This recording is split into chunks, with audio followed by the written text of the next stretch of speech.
lulutuin natin beef teriyaki with rice. Pero syempre, ilalagyan natin ng bell pepper, ng carrots, ng luya, ng berdeng sibuyas para magkaroon ng gulay ang ating beef. So una sa lahat, magpapakulo tayo ng kaunting tubig. Lalagyan natin siya ng brown sugar. Yan. So ito yung gagawin nating teriyaki sauce. Alam ko, marami sa atin na hihilig yatang pumunta ngayon sa Japan. So, yung mga naiwan dito, naiisip natin ano ba ang pagkain ng Japanese. Yan. So, lalagyan din natin ng toyo. So, pagsasama-samahin natin. Papakuluin lang yon. Tapos, isasama mo dun sa pakulo yung luya. Yan. Nilalagyan nyo ng luya. Tapos ng bawang. Yan. Okay. At isama na rin natin sibuyas. Kasi syempre, di ba, masarap sa toppings may sibuyas. Gano'ng karaming asukal? Usually, 1 kutsara. Depende sa dami. So, kung 3 kutsara yung iyong tubig, lagyan mo ng 1 kutsarang asukal, 1 kutsarang toyo, tapos bawang, sibuyas, tsaka luya. Yan. So, pakuluin mo lang. Yan. Pagluto na yung sibuyas mo, saka natin ilalagay yung ating mga carrots at saka yung ating beef. Kasi kailangan din nating palambutin yung ating mga carrots at beef. Ang maganda dito sa beef natin, yung beef, mayaman yun sa protina, may iron, may zinc, may selenium, vitamin K1, potassium, antioxidants. Yung mga antioxidants ng beef, anti-cancer din. Tapos, meron ding vitamin B12, phosphorus, so protina, iron, zinc, selenium, B3, B6, phosphorus, B12 para sa utak natin, sa nerves, sa ugat, at paggawa ng red blood cell. Okay, so pakuluin lang natin. Pag kumukulo na, saka natin ihuhulog yung ating mga gulay. So ito, tulad ng carrots, kasi marami siyang beta-carotene, fiber, vitamin K1, potassium, antioxidants, anti-cancer. So ang maganda sa carrots, low glycemic index. May fiber din siya, yung pectin. Ang maganda sa pectin, nagpapababa yun ng blood sugar. Soluble fiber yun Pinapatagal niya yung pagtunaw ng sugar at starch sa ating katawan. At saka, binabawasan din niya or binabagalan niya yung pag-absorb ng cholesterol sa ating katawan. Meron din siyang insoluble fiber. Para naman yon sa regular na pagdumi. So, para sa tiyan yun. Actually, perfect food naman talaga ang carrots. May biotin pa to, vitamin B. Tapos, protection din ito. Sabi nila sa mga pag-aaral, do kailangan pa ng mas maraming pag-aaral, pero sabi nila yung mga anthocyanins ito, parang protection sa leukemia. So, di ba ito lang yung mga pagkain o gulay na madalas kinakain ng ating mga bata. Okay. So, pag medyo luto na or malambot na itong ating onions, itong ating maliliit lang yung tad-tad ng ating bawang tsaka ng ating luya. Para pag hindi ganun kaanghang pag kinain ng mga bata.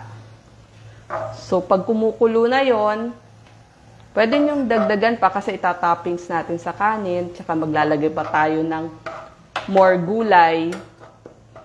So, pwede na rin nating isabay yung beef sa pagpapakulo. Yan, maninipis lang na hiwa ng beef ang ilalagay natin. Yan, pang toppings yan. So, maliliit na hiwa ng beef para dun sa ating beef teriyaki. Yan. Tapos, isasabay na rin natin yung ating carrots. Lalagyan din natin mamaya ng bell pepper. So, yung ibang beef teriyaki, wala ng mga gulay. Pero, syempre, tayo, gusto natin ilalagyan ng gulay. So, maninipis lang. Yung parang sukiyaki cut, kung may makikita kayo. Yan. So, marahan lang, dahan-dahan lang yung pagluto. Isabay na rin natin yung ating carrots. Yan, para maluto na siya. Tapos yung leeks o yung green onions. Kasi, pwede rin naman to sa bandang huli, kung ayaw nyo masyadong lutong-luto, pwede siyang kasabay ng ating mga bell pepper. So, ang iuna nyo na lang yung carrots. So, ginawa natin medyo manipis din yung hiwa ng carrots para mas crunchy siya at mabilis maluto. Kasi yung ating beef, sandali lang lulutuin. Around mga 3 to 5 minutes lang luto na. Yan. Okay. Pwede natin baliktarin kasi mabilis lang siyang lutuin. Luto na. Yan. Mabilis siya maluto actually.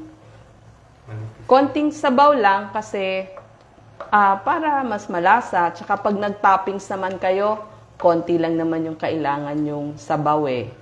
Not unless marami yung niluto nyo, di saka nyo dadagdagan yung inyong sabaw.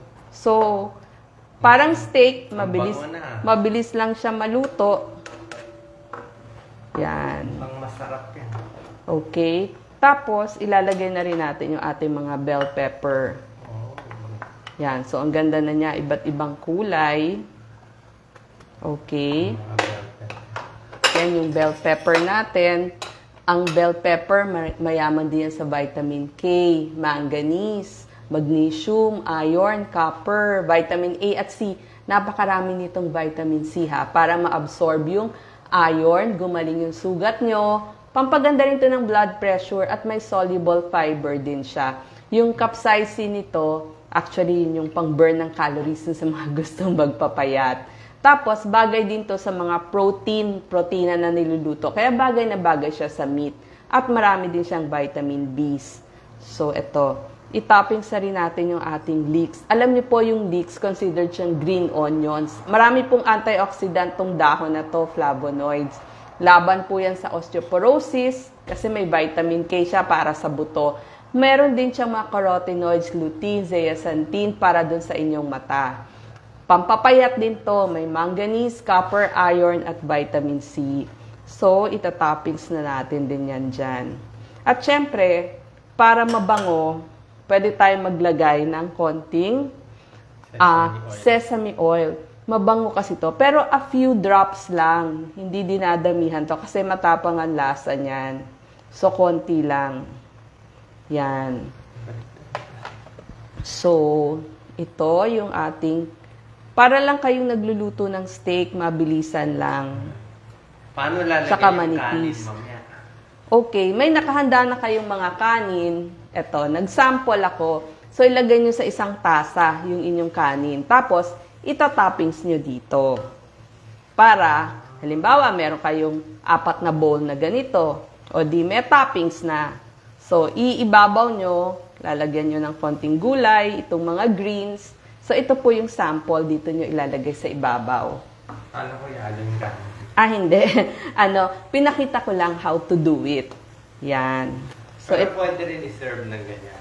pwede rin i-serve. Kung gusto nyo rin, nakatopping. So, sample lang yon paano ginagawa yung ating toppings. Yan. So, sandali lang kasi, manipis naman yung luto natin. Pag medyo natutuyo, pwede nyong dagdagan pa ng konting water kung gusto nyo. Yan. Okay na yan. So, luto na. Ito na po ang ating finished product.